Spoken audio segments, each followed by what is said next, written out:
नमस्कार दोस्तों, सृष्टि आईएएस के ऑनलाइन प्लेटफॉर्म पर एक बार फिर से तहे दिल से आप लोगों का बहुत बहुत स्वागत है। आज मैं आप लोगों के समक्ष संविधान सीरीज जो हम लोगों की चल रही है उसका 7वां वीडियो लेकर प्रस्तुत हुआ हूं। और अगर आप लोगों ने आज से पहले एक अच्छे वीडियो नहीं देखा है तो उसे जाकर जरूर देखें, क्योंकि इनसे फ़ायदा ये होगा कि आगे आने वाली जो क्लासेज हैं और जो आज का क्लास है वो आपको बेटर तरीके से समझ में आएगा। नहीं तो हो सकता है उसमें जो है आपको कठिनाइयाँ आए उसको समझने में, और मैं नहीं चाहता कि किसी प्रकार की कठिनाइयों का सामना आप लोगों को करना पड़े, तो इसे ज़रूर देखें। साथ ही मैं आपको बताऊं कि इन सभी वीडियो का अगर PDF चाहिए आपको तो सृष्टि IAS 20 टेलीग्राम चैनल को जरूर ज्वाइन करें, और इस चैनल को अभी तक सब्सक्राइब नहीं किया तो इसे सब्सक्राइब करो, घंटी के बटन को दबाना ना भूलें, क्योंकि तभी सभी वीडियो की नोटिफिकेशन आप तक जाएगी। और इसे लाइक करना शेयर करना ना भूलें। तो आइए आज के इस सेशन को शुरू करते हैं बिना समय को गवाए हुए, और सबसे पहले देखते हैं कि आखिर हम लोग क्या पढ़ने वाले हैं आज के सेशन में। आज के सेशन में हम लोग संविधान के भाग 1 को पढ़ने वाले हैं, और इसमें अनुच्छेद 1 से 4 को पढ़ेंगे और देखेंगे कि इनमें जो है कैसे भारत संघ व उनके राज्य क्षेत्रों का जिक्र है।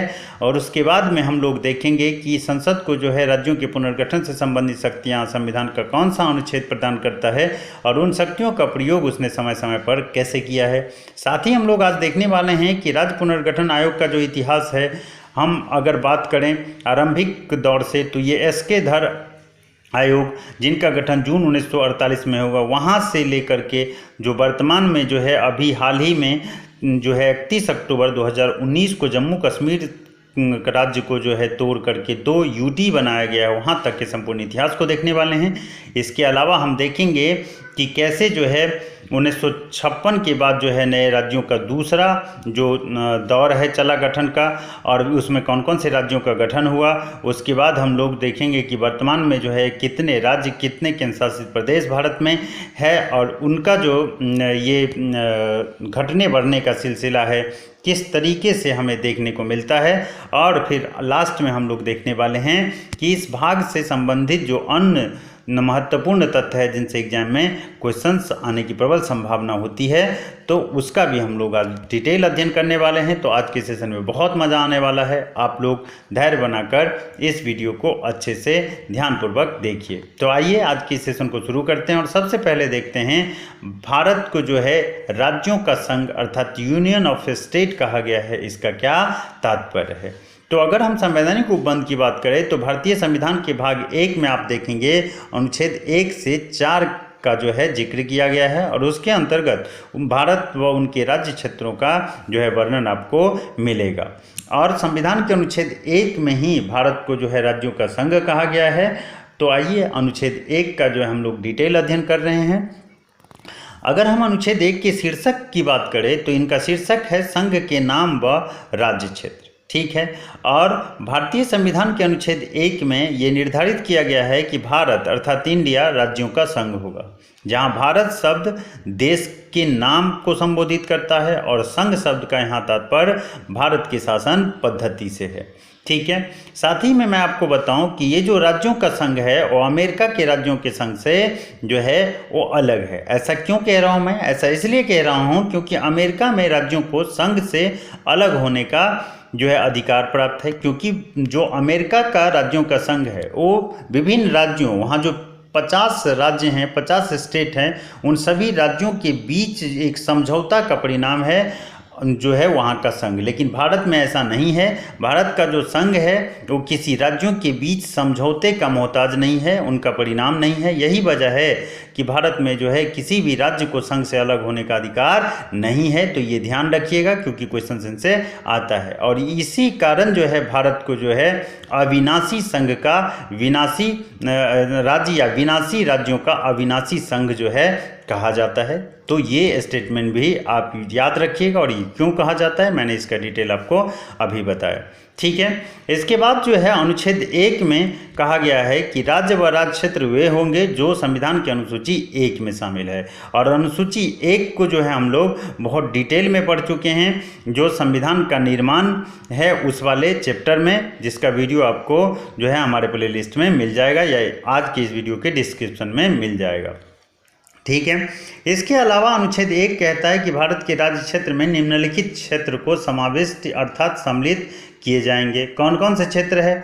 तो पहला क्षेत्र है राज्यों के राज्य क्षेत्र, दूसरा क्षेत्र है अनुसूची 1 में जो वर्णित संघ राज्य क्षेत्र है वो शामिल होगा, और तीसरा ऐसे अन्य राज्य क्षेत्र जो अर्जित किए जाएंगे भविष्य में, इन सभी क्षेत्रों को जो है भारत के राज्य क्षेत्र में समाविष्ट किए जाएंगे। ये कौन कहता है? अनुच्छेद 1 कहता है।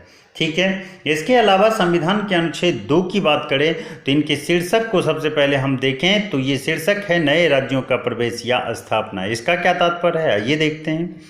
भारतीय संविधान के अनुच्छेद 2 के अनुसार नए राज्यों के प्रवेश के संबंध में जो है संसद को कितनी शक्तियां प्रदान की गई है? 2 ही, ध्यान रखिएगा। ये कौन कौन सी है?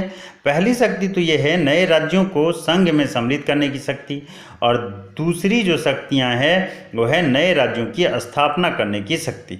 यहाँ अगर हम प्रथम शक्ति की बात करें तो ये भारत में पहले से विद्यमान या मौजूद राज्यों से संबंधित शक्तियां हैं। ठीक है, उनको भारत संघ में सम्मिलित करने की जो शक्तियां हैं ये है। और दूसरा जो शक्ति है नए राज्यों की स्थापना वाली, उसका मतलब है कि भविष्य में अर्जित या स्थापित किए जाने वाले राज्यों से ये संबंधित जो शक्तियां हैं या ये शक्तियां जो है उससे जुड़ा हुआ है। तो इसको आप लोग अच्छे से ध्यान में रखिएगा। आइए आज के सेशन को आगे बढ़ाते हैं। अब हम लोग देखने वाले हैं राज्यों के पुनर्गठन संबंधी संसद की शक्ति, और ये जो है हमारे संसद को हमारे संविधान के अनुच्छेद 3 के तहत मिला हुआ है। अगर इनकी बात करें इनके शीर्षक की, इस अनुच्छेद की, तो इनका शीर्षक है नए राज्यों के निर्माण व वर्तमान राज्यों के क्षेत्रों, सीमाओं या नामों में परिवर्तन। ठीक है, ये बहुत महत्वपूर्ण अनुच्छेद है। खासकर 2 और 3 उनमें लोग बहुत कंफ्यूज रहते हैं, तो इनको ध्यान से सुनिएगा और समझिएगा। अगर कहीं प्रॉब्लम हो तो आप कमेंट्स कर सकते हैं, मैं उस डॉट को कमेंट्स में ज़रूर क्लियर करूँगा। ठीक है, तो इसका शीर्षक ये है। और अगर आप अनुच्छेद 3 की बात करें तो उसमें जो है नए राज्यों के निर्माण तथा पहले से विद्यमान राज्यों के क्षेत्रों, सीमाओं व नामों के परिवर्तन के संबंध में जो है प्रावधान किया गया है। ठीक है, इसके बाद संसद साधारण बहुमत से जो है पारित कानून द्वारा नए राज्यों के निर्माण तथा पहले से विद्यमान राज्यों के क्षेत्रों, सीमाओं या नामों में परिवर्तन कर सकती है। तो यहाँ ये कहना ये चाह रहा है कि संविधान में जो है वो अनुच्छेद 3 जो है संसद को किसी भी नए राज्य के निर्माण और पहले से जो मौजूद राज्य है उनके क्षेत्र या फिर सीमाओं या उनके नामों में परिवर्तन करने का शक्ति किसको प्राप्त है? तो ये प्राप्त है संसद को। अनुच्छेद किसके तहत? 3 के तहत। अर्थात ये किसी भी नए राज्य का निर्माण कर सकते हैं। जैसे आप देखिए झारखंड राज्य का निर्माण, उत्तराखंड का निर्माण ले लीजिए, या अभी जम्मू कश्मीर को राज्य का दर्जा खत्म करके 2 यूटी का निर्माण हो गया। तो ये किसको शक्ति प्राप्त है? ये प्राप्त है संसद को। और किस अनुच्छेद के तहत? 3 के तहत। इसके अलावा ये किसी राज्य की सीमा में भी परिवर्तन कर सकता है, क्योंकि देखिए अब बिहार से अलग करके किसको बनाया गया? झारखंड को। तो बिहार की जो सीमा है उसमें परिवर्तन हुआ कि नहीं? उसके अलावा वो चाहे तो किसी राज्य के नाम को भी परिवर्तित कर सकता है। ये हम लोग आगे देखने वाले हैं कि किस, जैसे आप लेंगे तो जो आज का आपका केरल राज्य है उसका पहले का नाम कोचीन था। ठीक है, तो ये सब बातें हम लोग आगे देखने वाले हैं यहाँ डिटेल में, तो ये आप ध्यान रखिएगा। इसके बाद ये जो शक्तियाँ इनको प्राप्त है नए राज्यों के निर्माण, क्षेत्रों एवं सीमाओं या नामों में परिवर्तन, वो जो है संसद कैसे कर सकता है? तो ये साधारण बहुमत से कर सकता है। तो एग्जामिनर आपको फंसाने के लिए उसमें अगर आपको पता नहीं होगा तो इसमें दे देगा विशेष बहुमत, 2/3 बहुमत। तो ये आपको ध्यान रखना है कि ऐसा करने के लिए संसद को सिर्फ साधारण बहुमत की ज़रूरत होती है, और उसके माध्यम से वो किसी भी राज्य के सीमा या नाम या फिर उनके क्षेत्र में परिवर्तन कर सकता है। शर्त ये है कि अगर नए राज्यों का निर्माण हो रहा है और जो पहले से विद्यमान राज्य क्षेत्र हैं उनके सीमाओं या नामों में परिवर्तन से संबंधित अगर कोई विधेयक जो है राष्ट्रपति के अनुशंसा के बिना संसद के किसी भी सदन में पेश नहीं किया जाएगा। इसका मतलब यह है कि ऊपर जो आपने देखा अनुच्छेद 3 के तहत जो संसद को शक्तियां प्राप्त है नए राज्यों के निर्माण से संबंधित शक्ति हों या फिर सीमा या उनके नाम में परिवर्तन से संबंधित जो शक्ति है, उनके लिए क्या करना पड़ता है? संसद को विधेयक लाना पड़ता है और उस विधेयक को साधारण बहुमत से पास करना होता है दोनों सदन में, और फिर राष्ट्रपति उन पर साइन करता है और फिर वो जो है लागू हो पाता है। तो ये करने के लिए, इस विधेयक को संसद में पेश करने के लिए जो है किससे अनुमति लेना पहले जरूरी है? राष्ट्रपति। इनके अनुशंसा के बिना या उनके अनुमति के बिना इसको संसद में पेश नहीं किया जा सकता। और एक क्वेश्चन आपसे ये भी पूछ सकता है कि ये जो ऊपर शक्ति प्राप्त है संसद को राज्यों के, नए राज्यों के निर्माण या उनके सीमा या क्षेत्रों में परिवर्तन से संबंधित, उनसे संबंधित जो विधेयक है संसद किस जो है सदन में पेश कर सकता है? पहले तो ये दोनों में से किसी सदन में पेश किया जा सकता है, ऐसा कोई ज़रूरी नहीं है। ऐसा मैं इसलिए कह रहा हूँ कि बहुत सारे विधेयक हैं, जैसे कि आप लेंगे धन विधेयक, तो उनको सिर्फ और सिर्फ हम लोकसभा में ही पेश कर सकते हैं, पहले राज्यसभा में इसे पेश नहीं किया जा सकता। ठीक है, तो इसी तरीके से यहाँ ये जो विधेयक है राज्यों के निर्माण और उनकी सीमा और उनके जो क्षेत्र हैं उनमें परिवर्तन संबंधित, ये किसी भी सदन में पेश किया जा सकता है, लेकिन राष्ट्रपति के अनुमति के बाद। दूसरा शर्त यह है कि यदि इस प्रकार का कोई विधेयक किसी राज्य के क्षेत्रों, सीमाओं या नामों को प्रभावित करता है, तो वह विधेयक भारत के राष्ट्रपति द्वारा उस जिस राज्य के सीमा, नाम या फिर उनके क्षेत्र में को जो है प्रभावित कर रहा है ये विधेयक, उस राज्य विधायिका को जो है ये विधेयक भेजा जाएगा उन पर अपना जो है राय देने के लिए।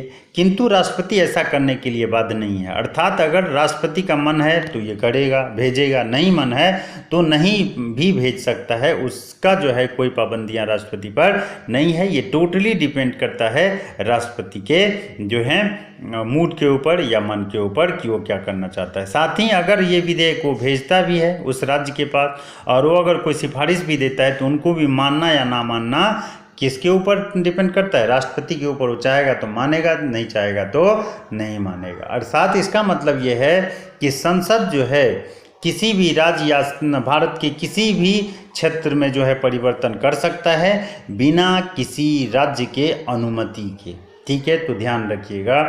ठीक है, क्योंकि इससे संबंधित क्वेश्चंस आता है। इसके बाद हम लोग बात करते हैं इस भाग के अंतिम अनुच्छेद जो कि है 4। इस अनुच्छेद के अनुसार अनुच्छेद 2 और अनुच्छेद 3 में जो ऊपर आपने देखा कही गई बात को संविधान के अनुच्छेद 368 के तहत संविधान संशोधन नहीं माना जाएगा। ये बहुत महत्वपूर्ण बात है, इसको ध्यान रखिएगा। इसका मतलब ये है कि संसद को जो 2 शक्तियाँ अनुच्छेद 2 के तहत प्राप्त है कि नए राज्यों का जो है स्थापना और जो है राज्यों का जो है प्रवेश भारत में, उन शक्तियों के लिए जो संशोधन संविधान में किया जाएगा उसे संविधान संशोधन नहीं माना जाएगा। ठीक उसी प्रकार अनुच्छेद 3 में जो शक्तियां प्राप्त है नए राज्यों के निर्माण से संबंधित या उनके क्षेत्रों, सीमाओं या नामों में परिवर्तन से संबंधित, उसको जो है लागू करने के लिए अगर संसद कोई संशोधन संविधान में करता है तो उसे भी अनुच्छेद 368 के तहत संविधान संशोधन नहीं माना जाएगा। यह आपको ध्यान रखना है। आइए आज के सेशन को आगे बढ़ाते हैं। अगला जो चीज़ हम लोग देखेंगे वो है राज्य पुनर्गठन आयोग। यहाँ हम लोग राज्य पुनर्गठन आयोग के संपूर्ण इतिहास को देखने वाले हैं और उनका बहुत ही व्यापक अध्ययन करने वाले हैं। और आज के बाद इस जो चैप्टर है उनसे कोई भी क्वेश्चन आपको छूट नहीं सकता किसी एग्जाम में, ये मेरा दावा है, अगर आप लोगों ने इस वीडियो को 1 से 2 बार अच्छे से देख लिया तो। ठीक है, तो आइए देखते हैं कि राज्य पुनर्गठन आयोग का क्या इतिहास है। एक्चुअली भारत के स्वतंत्र होने के बाद भारत सरकार ने अंग्रेजी राज्य के दिनों के जो राज्य थे उनको भाषाई आधार पर पुनर्गठित करने के लिए राज्य पुनर्गठन आयोग, स्टेट रीऑर्गेनाइजेशन कमीशन की स्थापना की। और 1950 के दशक में आप देखेंगे कि 1950 के दशक में बने पहले राज्य पुनर्गठन आयोग। ऐसा क्यों कहा जा रहा है? क्योंकि 1956 में पहले राज्य पुनर्गठन आयोग का जो है क्या होगा, निर्माण होगा। अगर उस पुनर्गठन आयोग की सिफारिश को देखें तो उसमें राज्यों के बंटवारे का आधार भाषाई था। क्या था राज्यों के बंटवारे का आधार? भाषा। ये क्वेश्चन आता है इसलिए बोल रहा हूँ, ध्यान रखिएगा। इसके पीछे तर्क ये दिया गया कि स्वतंत्रता आंदोलन में इस बात को जो है उठाई गई थी कि जनतंत्र में अर्थात लोकतंत्र में प्रशासन को आम लोगों की भाषा में काम करने का जो है अधिकार होना चाहिए। ऐसा क्यों? इससे फ़ायदा क्या होगा? तो इससे फ़ायदा ये होगा कि प्रशासन लोगों के नज़दीक आ सकेंगे। ठीक है, ये इनके पीछे का तर्क दिया गया। यही वजह है कि भारत में जो है 1950 के दशक में जो राज्य पुनर्गठन आयोग का जो है गठन हुआ था, उनके सिफारिश में राज्यों के बंटवारे का आधार जो है भाषाई आधार को मान्यता दिया जाएगा।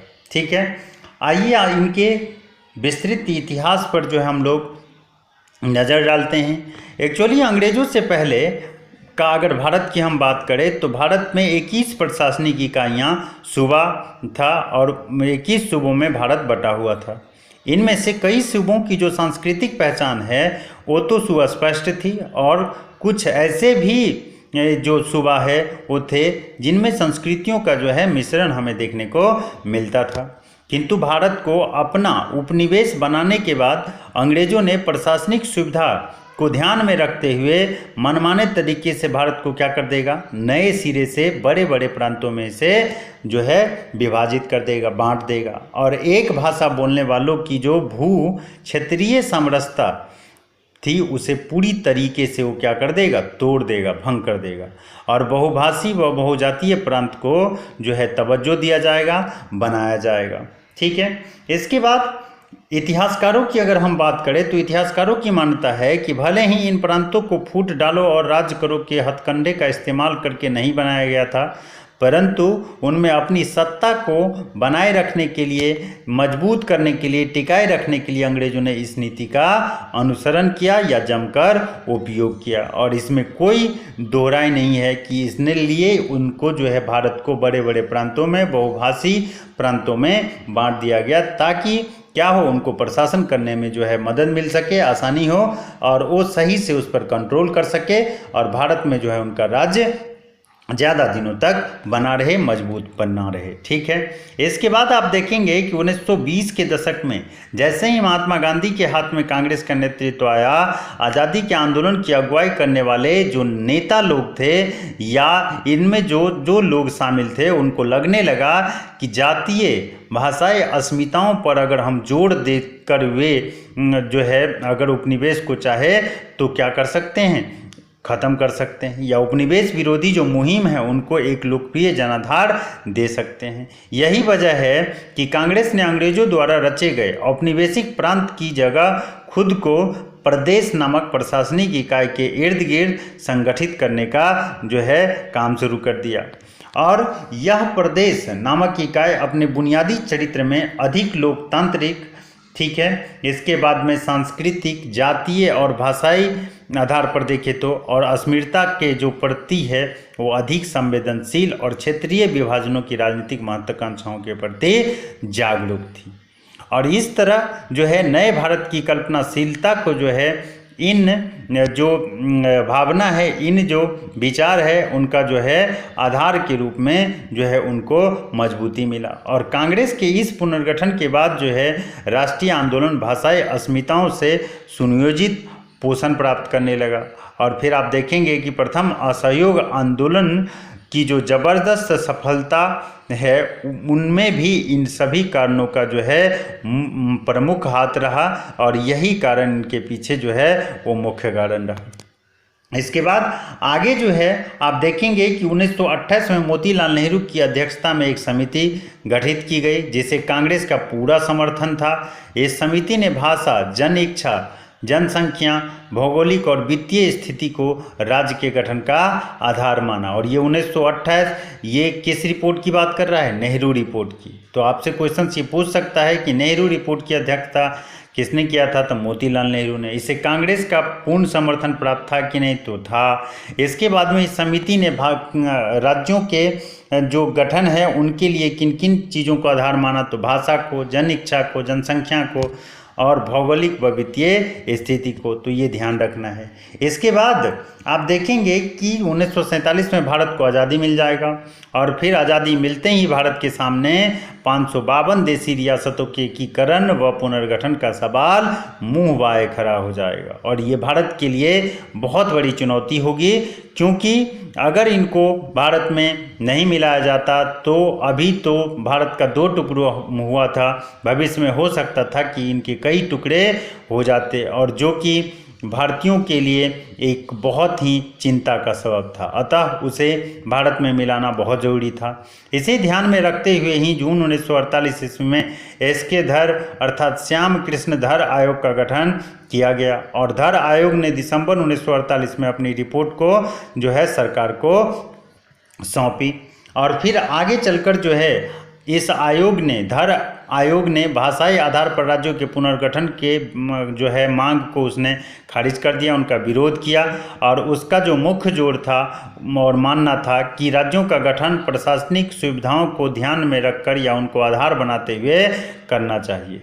किंतु तत्कालीन जन आकांक्षाओं को देखते हुए ही तत्काल उसी वर्ष दिसंबर 1948 में भारत की सरकार को जेवीपी आयोग जवाहरलाल नेहरू, वल्लभ भाई पटेल, पट्टाभी सिद्धारमैया का गठन करना पड़ा। ऐसा क्यों करना पड़ा? क्योंकि उस समय में जो है भाषाई आधार पर राज्यों की मांग की जो आंदोलन थी वो चरम सीमा पर थी और भारत सरकार के सामने जो है एक विकट समस्या आ खड़ी हुई थी और जब धर आयोग ने इसके मांग को खारिज कर दिया तो ये आंदोलन और जोर पकड़ लिया। अतः उसका अध्ययन करने के लिए उसी वर्ष तत्काल जब धर आयोग का रिपोर्ट आया दिसंबर 1948 में, उसी में सरकार को एक और जो है कमेटी का अध्ययन करना पड़ा कि क्या माजरा है, उसका जो है सोल्यूशन क्या कैसे किया जाए, उस पर आप अपना विचार दीजिए। और इसका नाम जवाहरलाल नेहरू, वल्लभ भाई पटेल और पट्टाभी सिद्धारमैया के नाम पर ही जेबीपी कमेटी रखा गया। ये 3 सदस्यीय कमेटी था, तो उसमें पूछ देता है कितने सदस्य था, कब गठन हुआ,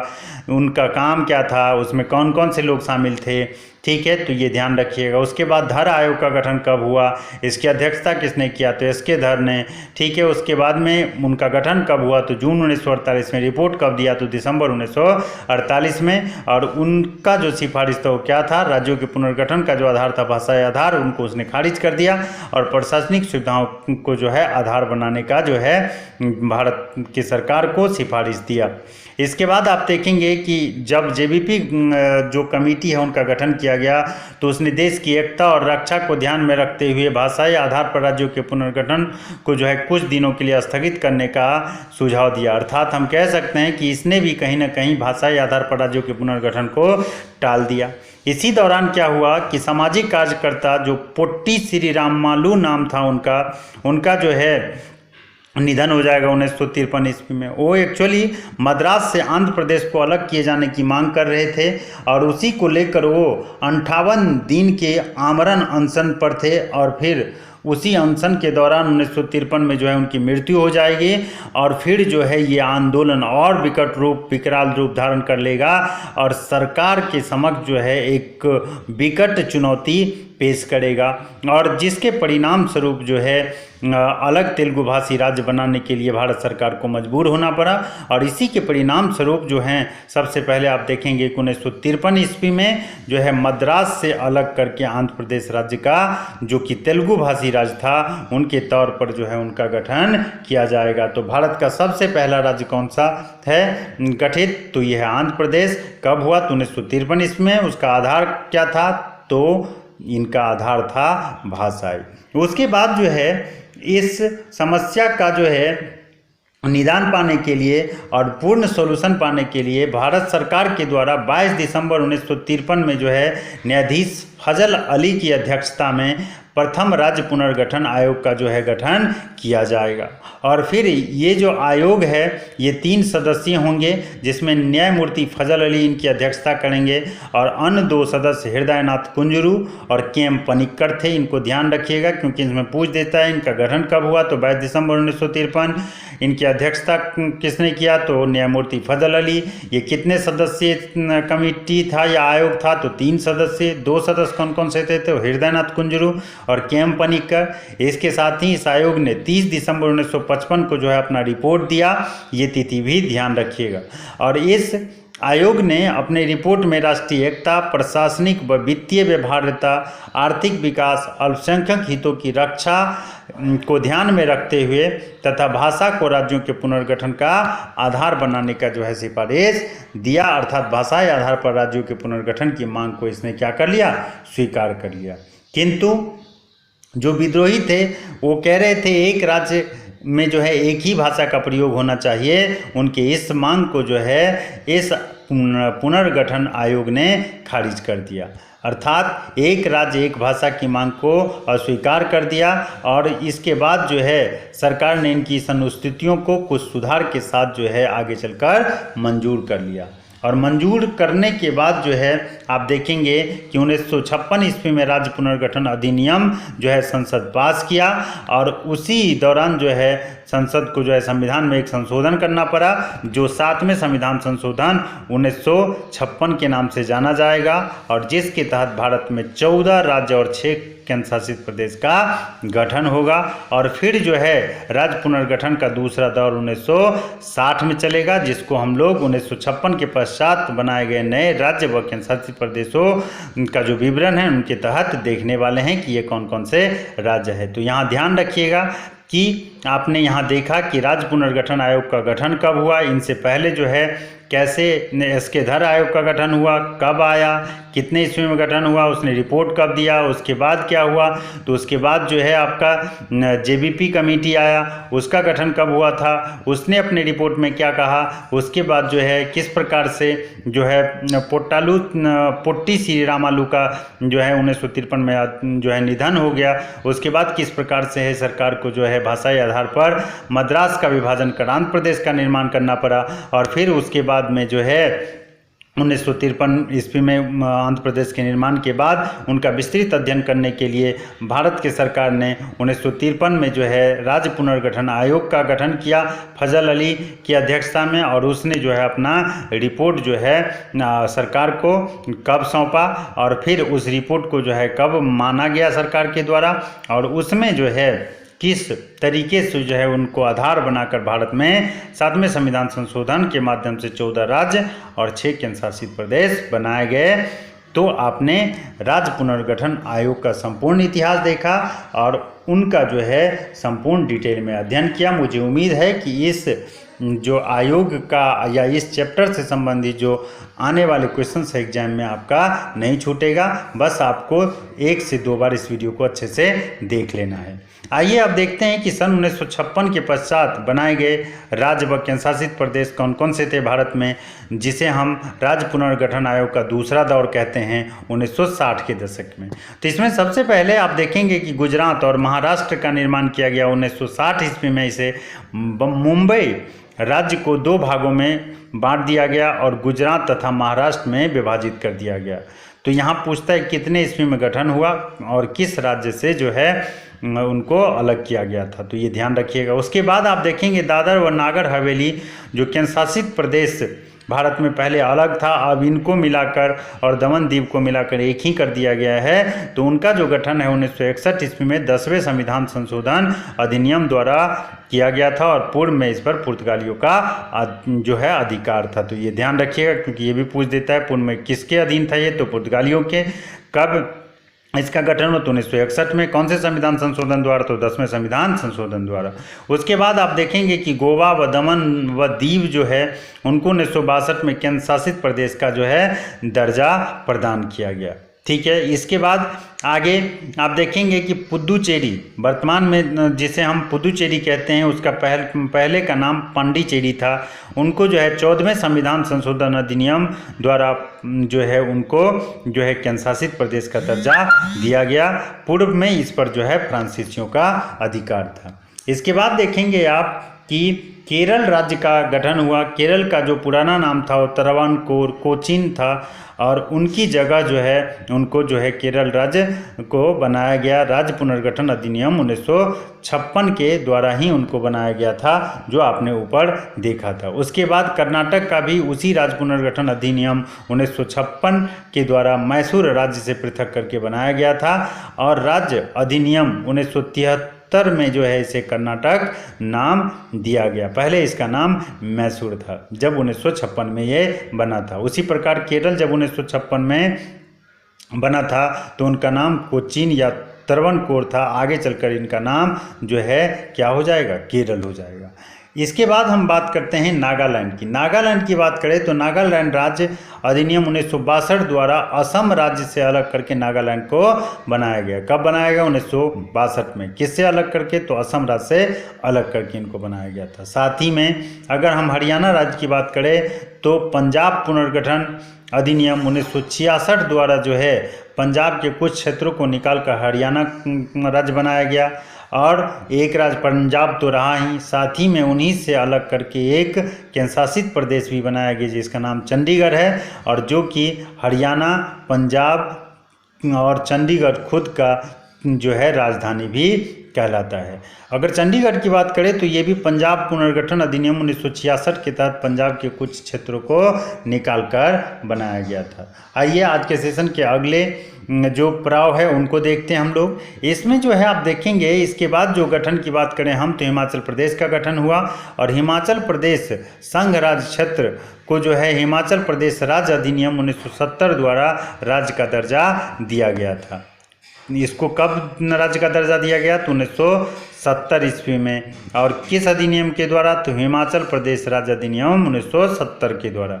साथ ही मेघालय की अगर बात करें तो संविधान के 23वें संविधान संशोधन 1969 के द्वारा जो है इसे मेघालय को अलग राज्य के भीतर एक उप राज्य बनाया गया और पूर्वोत्तर क्षेत्र पुनर्गठन अधिनियम 1971 के द्वारा इसे पूर्ण राज्य का दर्जा प्रदान किया गया।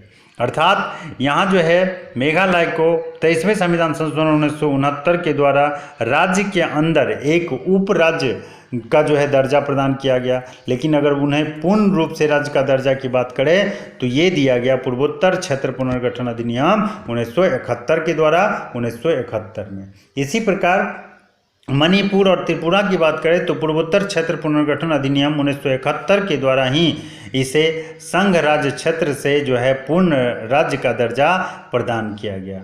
इसके बाद सिक्किम की बात करें तो इन्हें 36वां संविधान संशोधन 1975 द्वारा पूर्ण राज्य का जो है मान्यता या दर्जा प्रदान किया गया। ये ध्यान रखिएगा, बहुत पूछता है, इनसे संबंधित बहुत सारे क्वेश्चंस आपको एग्जाम में मिल जाएंगे कि सिक्किम को कौन से संविधान संशोधन द्वारा और कब पूर्ण राज्य का दर्जा दिया गया? तो 36वें संविधान संशोधन 1975 के द्वारा। इसके साथ ही मिजोरम की अगर बात करें तो मिजोरम राज्य अधिनियम 1986 द्वारा पूर्ण राज्य का दर्जा प्रदान किया गया मिजोरम को। अर्थात मिजोरम राज्य का गठन कब हुआ? तो 1986 में और मिजोरम राज्य अधिनियम 1986 के द्वारा। इसी प्रकार अरुणाचल प्रदेश जहाँ की जनघनत्व तो अभी जो है सबसे कम है, 17 व्यक्ति है, उनकी अगर हम बात करें तो अरुणाचल प्रदेश अधिनियम 1986 के द्वारा संघ राज्य क्षेत्र से जो है इसे पूर्ण राज्य का दर्जा प्रदान किया गया। अर्थात अरुणाचल प्रदेश का जो है राज्य के रूप में उदय कब हुआ? तो 1986 ईस्वी में हुआ। इसके अलावा गोवा की अगर बात करें तो गोवा दमन और दीव पुनर्गठन अधिनियम 1987 द्वारा जो है संघ दमन और दीव राज्य क्षेत्र बना रहा। साथ ही जो है गोवा को वहाँ से निकालकर राज्य का दर्जा प्रदान किया गया। इसके अलावा छत्तीसगढ़ की बात करें तो ये रिसेंट का है और ये जो है आपको देखने को मिलेगा कि मध्य प्रदेश से अलग करके इसे बनाया गया था। और कब बनाया गया था? तो 84वें संविधान संशोधन अधिनियम 2000 के द्वारा इसे सृजित किया गया था। इसी प्रकार उत्तराखंड की बात करें तो इसे भी जो है 84वें संविधान संशोधन 2000 द्वारा जो है उत्तर प्रदेश से अलग करके बनाया गया था और पहले इसका नाम उत्तरांचल था, जिसे बाद में और वर्तमान में इसका नाम क्या है? उत्तराखंड। और इसकी जो राजधानी है वो कहाँ है? देहरादून है। इसके अलावा जो है 84वें संविधान संशोधन अधिनियम 2000 के द्वारा ही झारखंड राज्य का भी उदय हुआ और इसे जो है बिहार राज्य से अलग करके बनाया गया था। ठीक है। इसके बाद इस सेशन की जो अगला प्रभाव है उसके तहत आप देखेंगे कि तेलंगाना राज्य का गठन जो है सबसे नया हुआ था, लेकिन अब तो जम्मू और कश्मीर और लद्दाख यूनियन टेरिटरी का गठन सबसे नया माना जाएगा। तेलंगाना राज्य की बात करें तो यह राज्य आंध्र प्रदेश राज्य से अलग करके जो है बनाया गया था। कब बनाया गया था? तो ये बनाया गया था 2 जून 2014 को आंध्र प्रदेश राज्य पुनर्गठन अधिनियम 2014 के द्वारा। ठीक है। और ये भारत का 29वां राज्य था, किंतु वर्तमान में भारत में 29 राज्य न रहकर 28 रह गया है। क्यों? क्योंकि आपको पता है जम्मू कश्मीर और लद्दाख जो है केंद्र शासित प्रदेश, उसे जम्मू कश्मीर राज्य पुनर्गठन अधिनियम 2019 के द्वारा 31 अक्टूबर को राज्य का दर्जा खत्म करके उसे 2 केंद्र शासित प्रदेश जम्मू कश्मीर और लद्दाख बना दिया गया है। ठीक है। तो ये रिसेंट की घटना है, इसे ध्यान रखिएगा, और इसलिए मैंने इसको इसमें शामिल किया है क्योंकि किसी भी किताब में ये चीज़ें अभी आपको नहीं मिलेगा। ठीक है, क्योंकि सारा पुराना एडिशन है। इसके बाद यहाँ हम बात कर लेते हैं कुछ राज्यों के परिवर्तित नाम के, जो आपने देखा था कि किस अनुच्छेद में राज्यों के नाम में परिवर्तन करने का अधिकार संसद को प्राप्त है, तो अनुच्छेद 3 के तहत। ठीक है। तो यहाँ हम राज्यों के परिवर्तित नाम को देखते हैं। पहला जो है मद्रास। मद्रास जो है आज का तमिलनाडु है। तमिलनाडु जो वर्तमान का है उसका पुराना नाम क्या है? मद्रास है। उसी प्रकार आंध्र प्रदेश जो वर्तमान का राज्य है भारत का, उसका पुराना नाम आंध्र था। और जो केरल है उनका पुराना नाम त्रावणकोर और कोचीन था। इसी प्रकार कर्नाटक का जो पुराना नाम है वो मैसूर था। उत्तर प्रदेश का नाम जो है वो संयुक्त प्रांत था। मध्य प्रदेश की बात करें तो उसका मध्य प्रांत था। इसी प्रकार जो है अगर हम लक्षद्वीप की बात करें तो ये मिनिकॉय एवं अदिनी द्वीप समूह के नाम से जाना जाता था पहले, जो कि वर्तमान में क्या है? लक्षद्वीप केंद्र शासित प्रदेश है भारत का। तो इसे ध्यान रखिएगा, ये क्वेश्चन पूछता है एग्जाम में। अब यहाँ नोट में हम लोग देखते हैं, नोट 26 जनवरी 2020 को जो है दमन दीव और दादर नागर हवेली, जो 2 केंद्र शासित प्रदेश पहले हुआ करता था, उनको मिलाकर 1 केंद्र शासित प्रदेश दमन दीव और दादर नागर हवेली बना दिया गया है। अतः भारत में अगर वर्तमान समय में बात करें तो 28 राज्य व 8 केंद्र शासित प्रदेश बच गए हैं, और जिसका जिक्र हम नीचे करने जा रहे हैं। और इनसे पहले मैं बता दूं कि कैसे 28 राज्य और 8 केंद्र शासित प्रदेश। देखिए, पहले जब तेलंगाना राज्य बना भारत में 2 जून 2014 को, तो भारत में कुल राज्यों की संख्या कितनी हो गई? 29। लेकिन अभी हाल ही में 31 अक्टूबर को जब जम्मू कश्मीर का जो है राज्य का दर्जा छीन लिया गया और उसे 2 केंद्र शासित प्रदेशों में बांट दिया गया, तो राज्यों की संख्या 29 से घटकर कितनी हो गई? 28। ये क्लियर है। उसके बाद आपको पता है कि जिस समय में तेलंगाना बना था उस समय में केंद्र शासित प्रदेशों की अगर बात करें तो ये कितना था? 7। तो आप कहेंगे कि सर 7 था, तो अभी हाल ही में जम्मू कश्मीर और लद्दाख 2 केंद्र शासित प्रदेश बना, तो ये ना होना चाहिए।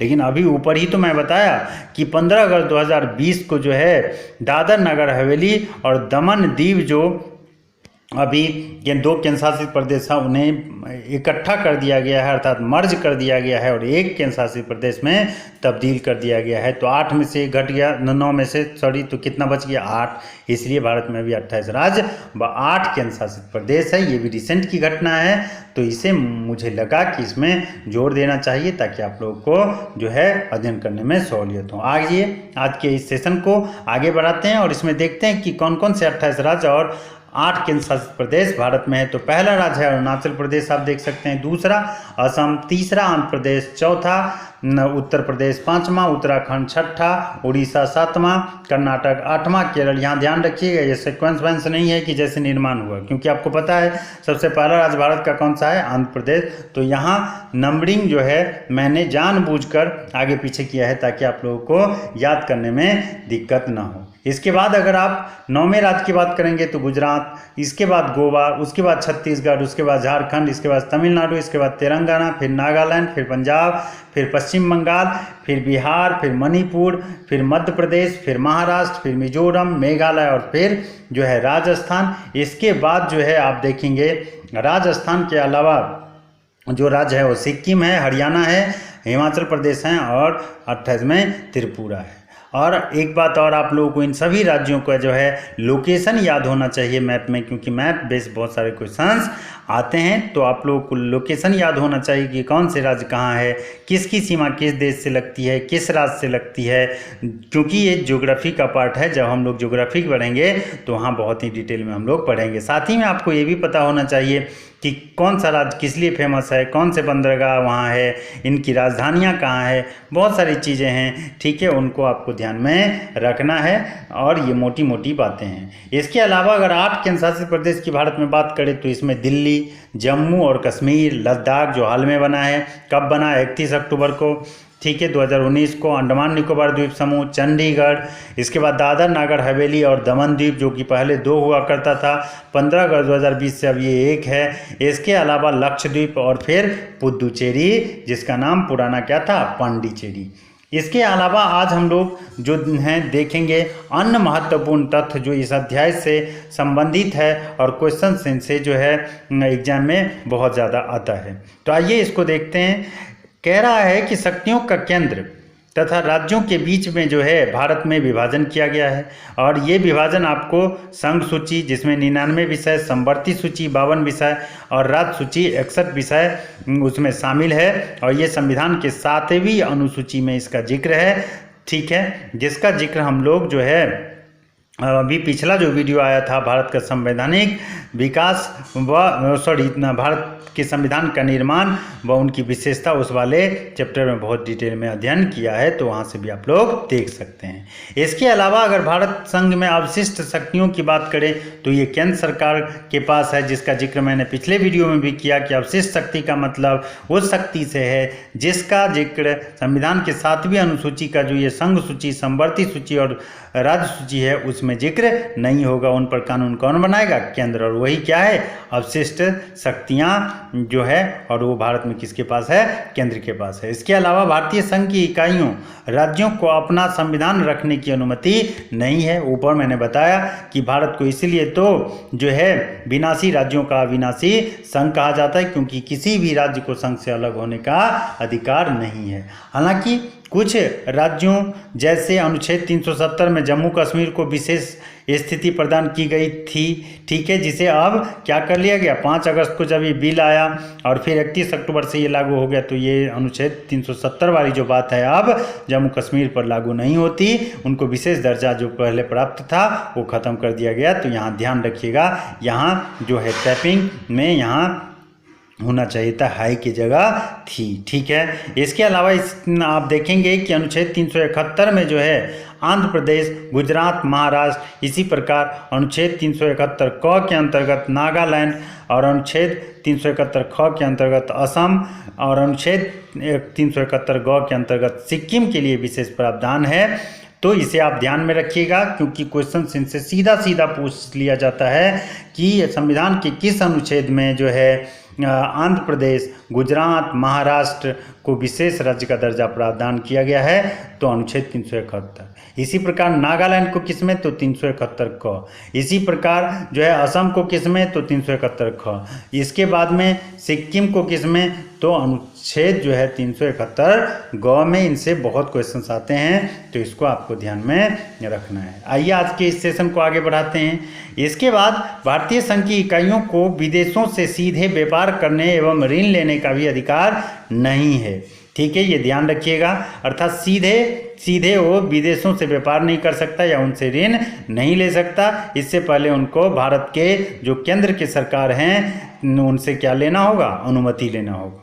इसके अलावा भारतीय संघ के राज्य आर्थिक सहायता के लिए संघीय सरकार पर क्या है, निर्भर है। आपको पता ही है कि जितने भी राज्य है भारत में वो आर्थिक सहायता के लिए किस पर डिपेंडेंट है, भारत के संघीय सरकार पर, अर्थात भारत के केंद्र सरकार पर। राष्ट्रपति, अगर बात करें राष्ट्रपति की, तो ये जो राष्ट्रीय आपातकाल घोषित होने के समय में जो है भारत में आप देखेंगे कि संपूर्ण व्यवस्था एकात्मक राज्य के रूप में कार्य करने लगता है। इसीलिए जो है भारत को एकात्मक और संघात्मक जो सरकार है या आप कह सकते हैं शासन है, उनका मिश्रण कहा जाता है। क्यों? क्योंकि साधारण समय में जो है भारत में जो है आपको शासन व्यवस्था संघात्मक दिखाई देगा, लेकिन विशेष परिस्थिति या आपातकालीन स्थिति में ये एकात्मक रूप धारण कर लेता है। इसीलिए जो है डी बसु, जिनके बारे में हम अभी आगे पढ़ेंगे, ये भारत को जो है कहेगा कि भारत का जो संविधान है एकात्मक तथा संघात्मक सरकार का क्या है, मिश्रण है। ठीक है। इसके अलावा भारतीय संघ व्यवस्था, जो भारत में जो संघीय व्यवस्था है वो अर्ध संघात्मक व्यवस्था है। और उसको हमने कहाँ से, किस देश के संविधान से लिया है? तो ये कनाडा के संघीय संविधान से हमने ग्रहण किया है। ये भी पूछता है, तो इसको भी ध्यान में रखिएगा। ठीक है। साथ ही में भारत में अगर हम बात करें तो यहाँ इकहरी एकल नागरिकता है, और इसे हमने किससे लिया है? तो ब्रिटेन के संविधान से लिया है। संघ की इकाइयों को पृथक नागरिकता प्राप्त नहीं है, जैसे कि अमेरिका के संविधान में है। वहाँ के नागरिकों को दो जो है पहचान पत्र मिलता है, एक राज्य का और एक केंद्र का। ठीक है। डी बसु जो है वो उनके अनुसार भारत का संविधान एकात्मक तथा संघात्मक का क्या है, मिश्रण है। और ऊपर आपने देखा क्यों ऐसा कहा गया, क्योंकि भारत में जो शासन पद्धति है साधारण समय में संघात्मक दिखता है, लेकिन राष्ट्रपति के शासन के समय में या राष्ट्रीय आपात के समय में यह आपको एकात्मक रूप लेता हुआ दिखेगा। इसी प्रकार केसी व्हीलर के अनुसार भारत का संविधान संघीय कम और एकात्मक अधिक है। इनके अनुसार यह क्या है, अर्ध संघीय है। तो ये महत्वपूर्ण स्टेटमेंट है। दो इनके बारे में क्वेश्चन आता है कि किसने कहा कि भारत का संविधान एकात्मक और संघात्मक का मिश्रण है? तो डी बसु। किसने कहा कि भारत का संविधान संघीय कम एकात्मक अधिक, और उनके अनुसार अर्ध संघीय संविधान किसने कहा भारत के संविधान को? तो केसी व्हीलर। इसके अलावा आप देखेंगे कि केंद्र सरकार को राज्यों की सीमाओं में परिवर्तन करने का अधिकार है। ऊपर आपने देखा कौन से अनुच्छेद? अनुच्छेद 3 के तहत। और उसके लिए सरकार को संविधान में जो है संशोधन करने की जरूरत है क्या? तो है, लेकिन साधारण बहुमत से। और एक बात और कि ये जो है संविधान संशोधन नहीं माना जाता है अनुच्छेद 368 के तहत, जो कि किसमें प्रावधान है? अनुच्छेद 4 में प्रावधान है। इसके अलावा संसद राज्य सूची के विषय पर कानून बना सकती है यदि वह राष्ट्रीय हित के या महत्व का हो या राष्ट्रपति शासन जो है उस क्षेत्र में लागू हो। ठीक है। इसके अलावा यदि समवर्ती सूची के विषय पर बात करें कानून बनाने का अधिकार की, तो ये दोनों केंद्र और राज्य दोनों को होता है, लेकिन जो है विवाद की स्थिति में जो है आप देखेंगे केंद्र को जो है वर्चस्व दिया जाता है। अर्थात अगर उदाहरण के लिए समझे तो एक कानून जो है वो केंद्र बनाता है समवर्ती सूची में संबंधित विषय पर, और एक राज्य बनाता है। और जब दोनों के कानून में कोई कॉन्फ्लिक्ट नहीं है तो दोनों का मन होगा अपने अपने जगह पे, लेकिन अगर इन दोनों कानून में कोई कंट्राडिक्शन है तो वरीयता किसको दिया जाएगा? केंद्र के कानून को, न कि राज्य के कानून को। इसके अलावा आंध्र प्रदेश जो है भाषाई आधार पर गठित होने वाला भारत में पहला राज्य था। कब गठित हुआ? तो 1953 ईस्वी में। तो आज के सेशन में इतना ही। इसके साथ जो है संविधान का भाग 1 अध्याय 1 वो खत्म हुआ और उसका हम लोगों ने डिटेल अध्ययन किया। इसी के साथ जो है today class is over here. Thanks for watching. आप लोगों का इस वीडियो को देखने के लिए बहुत बहुत धन्यवाद। इसी के साथ जो है आप लोगों से अब विदा लेने का समय हो गया है आज। तो जब तक हम नेक्स्ट वीडियो लेकर आते हैं तब तक आप लोग इस कोरोना महामारी के जो विकट परिस्थितियां हैं उसमें अच्छे से रहिए, घर में रहिए, सुरक्षित रहिए, बाहर जितना हो सके कम निकलिए, मास्क का, सैनिटाइज़र का उपयोग ज़्यादा से ज़्यादा कीजिए। धन्यवाद। जय हिंद, जय भारत।